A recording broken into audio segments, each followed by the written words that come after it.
Hindi po namin layunin na pag-awayin ng mga tao. Sa mga sandaling hindi mapipigilan ang silakbo ng damdamin, humihingi po kami ng pag-unawa at pasensya. Hangad lang po namin magserbisyo at tuldukan ang mga suliranin ng pangkaraniwang Pilipino. Maraming salamat po.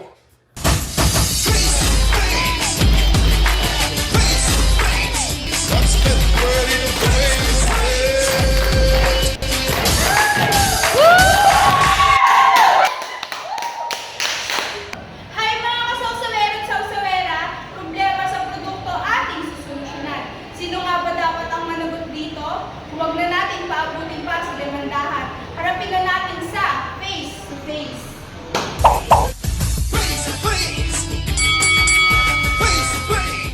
Mula nung ginamit ko yung produkto yan, nagkasira-sira ng mukha ko.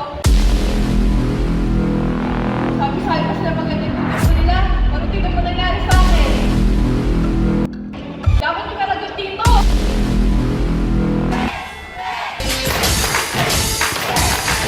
Ngayon, kasama natin sa studio ang nagre-reklamo na si Miss Monica. Miss Monica, kailan mo ba sinimula ng paggamit ng produkto nito? Actually, nag-start ko nung nakabili ako sa product nila kasi nakita ko magaganda yung reviews. Pero nung nakalaon na nalaman ko, peke pala. Tingnan mo nangyari sa mukha ko, sunod-sunod na. Dapat talaga may managot dito. Tama ka nga dyan, no, Miss Monica? Dapat talaga may managot sa nangyari sa mukha mo.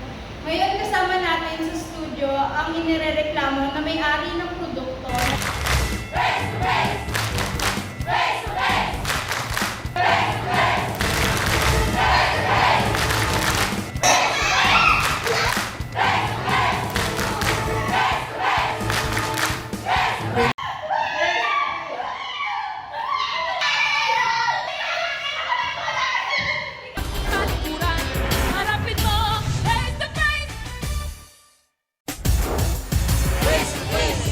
So, Ma'am Lorraine, ano bang nirereklamo ni Miss Monica na nakakasira daw ng mukha ng produkto niyo? Hindi ko po alam na. Napakaganda ng pagpapatak ko ng kumpanya natin. Wala mo kami ng kami na marami kami ng reseller kasi nakakaganda ang produkto natin. Hindi ko alam na ano. Ginagamit yung produkto namin sa pakita ng mukha niya. Ako ba naman yung pinili mo kasi? Kasi sa akin yung face-to-face eh. Ano yung mga pinapatutuwa ng kumpanya niyo? Sigurado po ba kayo sa quality ng produkto niyo? Ay, ako sigurado. Matagal na namin ginagamit ang traditional approach. Kaya maraming bumibili sa amin kahit mura ang produkto namin. Naku, magawa na ng gulo.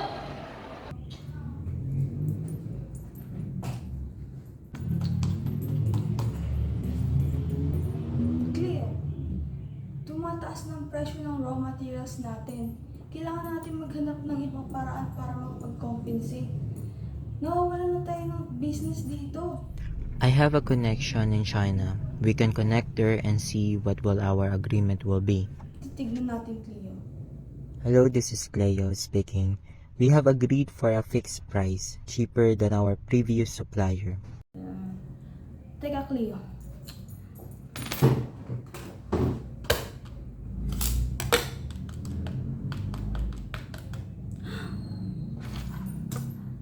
Kailangan nating i-cut more than half ng ating cost. I'm confident about this. We can earn more, but there is a downside. It is possible our supplier might have a low quality based raw materials. So what's gonna be? Take the risk, get rich, or decline the offer? I'm more concerned about the company's liability with this. We still need to get this approved before putting it on the market. On traditional practices, it is more focused on how the company will adhere to existing policies, laws, and regulation that ensure the protection of its consumers. Auditing the company's revenue, sales, and profit through financial medium including the quarterly, yearly, or fiscal year financial statements, and submitting essential requirements based on the policy in which it is covered. Both business owners are concerned when they became aware about the audited financial statements. The business owner suggested to Cleo to opt for another way to compensate more money by getting a new supplier and cutting its costs on raw materials, in which the drawbacks were having a low quality and substandard products, not ensuring the customer's health, safety, as well as non-compliance with existing policies, regulation, or laws.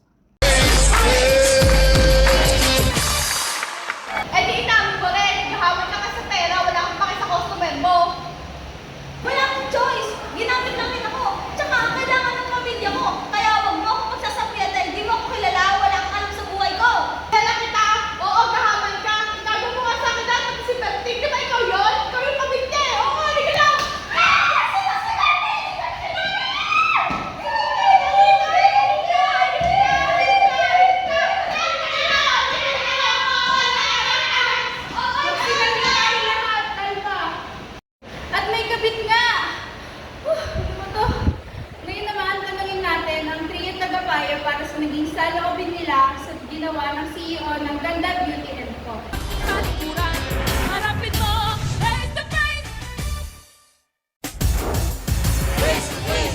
Kailangan natin syempre ang kanila mga payo pagdating sa pag-ibig at buhay. Dr. John Rich Tapire, Dr. Eliza May de Vera, at Attorney Rochelle Revilla. Ang ating heart na trio tagapayo. So, meron po tayong laws, regulations, and policies that are imposed to this kind of companies like the Ganda and Beauty Co. So, Miss Monica have experienced a severe burn on her face. So, ang gamutan po nito is napakatagal dahil po dun sa severity ng kanyang mga pasok sa kanyang mukha. And yung medical cost po nito is napakalaki. So, a proper compensation would be needed on the part of the company. Rights means are things to which human beings are entitled by law, morality, or tradition, such as the right to life or right to be free. Additionally, rights is inherently granted regardless of color, race, ethnicity, economic status, or nationality. It is the fundamental principles that protect individuals from exploitation, abuse, maltreatment, or crimes against humanity. This ensures justice, fairness, or equality for all regardless of power or status. Obligation is a sort of responsibility or duty that people have. It is also in accordance of law, morality, or tradition, and by becoming responsible, one should come with a great extent of knowledge and right decision that yields a result either beneficial or harmful. Rights and obligation are not only applied in basic rights, but also in doing business that ensures fairness among consumers and business owners. There are two ways of approaching rights and obligation in business. Dahil napag-uusapan natin ang usaping negosyo, meron tayong tinatawag na dalawang pamamaraan para malaman kung ang isang negosyo ay mapapangatawanan nila ang rights and obligation ng kanilang mga customer. Ano nga ba ang tawag sa pinagkaiba nilang dalawa? Competitive approach is referred to by a number of names: free enterprise, laissez-faire, survival of the fittest, and dog-eat-dog approach. These words believe that the main obligation in business and in life in general is to make a buck. That is to establish and maintain a business without hindrance from the government at any level. According to this position, the best approach for any economy to take is that laissez-faire, or let people do what they want. Free enterprise and competition. It promotes that any existing economic problems will be solved if all participants in business are completely free to compete and aggressively as they can. On the other hand, according to the view of the government approach, it is to put it in the hands of the government, which then will operate it for the good of all concerned, at least to some degree of equality, both the bad and the good emanating from society's business dealings. Since competitive approach brings out the most animalistic aspect of a human behavior and puts the power and excessive affluence of the hands of a few aggressive people at the expense of the many. Ngayon na alam niyo na ang pinagkaiba ng dalawa, naiintindihan ninyo na mas maganda ang government approach. In that way, mas sistematiko ang pamamalakad ng inyong mga negosyo. Kung kaya't Ma'am Lorraine, siguraduhin niyo pong rehistrado ang iyong produkto sa kinauukulan, nagabayad ng buwis at FDA approved upang wala kang malabag na karapatang pantao. O diba? Meron din yung sinabi ng Dr. Eliza. E di sana kung gumamit ka ng government approach, wala sana mga preparation dito. Di na sana masusunod yung mukha ko. Pinatawag sa yung CEO, di kami magamit ng utak. So, attorney, ano ang mapapayo mo sa dalawang magkaharap na ito? Sa panahon ngayon, lahat ay gumagawa ng paraan upang makapaghanap buhay. Lumalaki ang ekonomiya ng ating bansa, marami ang pumapasok sa industriya ng pagnenegosyo. Sa pagnenegosyo, marami ang nakaka-impluwensya. Maaaring ito'y base sa ating karanasan, mga paniniwala, opinyon, or mga kagustuhan. Ang iba naman ay base sa kanilang mga kredibilidad. Wala namang masamang pumasok sa pagnenegosyo. As long as hindi natin nakakalimutan na hindi malabag ang kanilang mga moral, etikal, at mga prinsipyong pangmakatao. Lalong-lalo na kung ang papasukin nating negosyo ay makakaapekto sa estado at kalusugan ng ating mga mamimili. Tama ka dyan, attorney. Sa usaping business, mayroon tayong tinatawag na corporate culture. paniniwala at prinsipyo kung paano natin patatakbuhin ang isang negosyo. Sa katunayan nga, may dalawang uri ito, ang tinatawag na compliance-based culture at integrity-based culture. Ano nga ba ang pinagkaiba ng dalawang ito? Corporate cultures refers to the values, beliefs, and behaviors that determine how a company's employees and management would interact, perform, and handle business transactions. Often, corporate culture is implied, not expressly defined, and develops organically over time from the cumulative traits of the people that the company hires. A company cultures will be reflected in its dress codes, business hours, office setup, employee benefits, turnover, hiring decisions, treatment of employees and clients, client satisfaction, and every other aspect of operations. Corporate culture emanated from generalized beliefs and behavior, company-wide value system, management strategies, employees' communication and relations, work environment, and attitude. It would go on to include company origin stories put forth by the chief executive officers, as well as visual symbols such as the logos and trademarks. There were two types of corporate culture, namely the compliance-based culture and integrity-based culture. So the compliance-based culture, are also known as the traditional approach, are in place specifically as an emphasis for not violating laws for a fear of legal prosecution. A compliance-based code of conduct tends to be more restrictive and clearly defined than an integrity-based policy. It evolves from government laws and businesses regulations and constitute a set of rules to which all employees must adhere concerning a wide range of areas including criminal activity, interactions among and between employees and clients, dealing with other businesses, and more. It also outlines punishments for violating the codes of ethics. So this highlights and centered about the audit focus, transaction based, financial account focus, compliance objective, policy and procedure focus, multi-layer audit coverage, policy adherence, budgeted cost center, career auditors, using the methodology of focusing on policies, transaction, and compliance.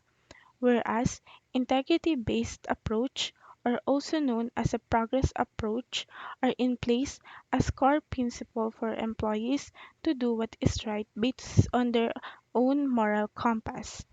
An integrity-based code of conduct is one that defines an organization's guiding values while giving employees the leeway to interpret and define how they will internalize these values and behave according to their own standards of ethics. Many businesses recognize that without integrity, there is a lack of structure, cooperation, social responsibility, and trust. These values are central to achieving employee satisfaction and ultimately brand success. It highlights and centered about business focus, process focus, customer focus, risk identification process, improvement objective, risk management focus, continual risk assessment coverage, change facilitator, accountability for performance, improvement results, opportunities for other management positions using the methodology of focus on goals, strategies, and risk management processes. Sana ay naiintindihan mo ito, Ma'am Lorraine. Maraming mga pamamaraan upang lumago ang ating mga kumpanya at negosyo. Nasa sa atin kung paano ito palalaguin. Ngunit sa panahon po natin ngayon, talamak na po ang mga negosyo na bumibiktima sa napakaraming tao. Kung kaya't wag po sana nating dagdagan ang mga ito. Bagamat nagawa niyo po ang traditional approach o ang compare-based culture dahil naika niyo po ay nagbabayad po kayo ng mga buwis. Ngunit sa panahon po ngayon ay mas mainam kung pati ang integrity-based culture ay atin na din po gawin upang wala po tayong malabag na karapatang pagtao. Moderate position. This position seeks to encourage free enterprise and honest competition, with some controls being exerted by employee groups, for example unions, by consumer groups, and by government where necessary. The goal is to prevent the accumulation of too much power in the hands of a few, to the detriment of society in general. Without free enterprise, business owners would have a hard time to innovate and develop business strategies that can help mitigate risks and enhance business growth. However, too much power and control by these companies or business may lead to economic catastrophe that they can benefit it from, such as controlling the market supply, therefore increasing the price, which can increase their profit and revenue. Rules, regulations, policies, and laws were applied not only to ensure the protection of consumers but as well as the workers. Ma'am Lorraine, ano po masasabi niyo kay Miss Monica? Miss Monica, sana mapatawad niyo po ako. Babayaran ko po lahat ng magpapagamot niyo. Tsaka sa lahat po ng gumamit sa sabon ko at katulad na nangyari kay Monica. Sana mapatawad niyo po ako. Ayun mga viewers, no, napanood niyo naman ang pinaka-informative nating away ngayong taon. If may natutunan kayo, please leave a comment down below. Sa susunod na linggo, ibang problema naman ang ating susolusyonan dito lang sa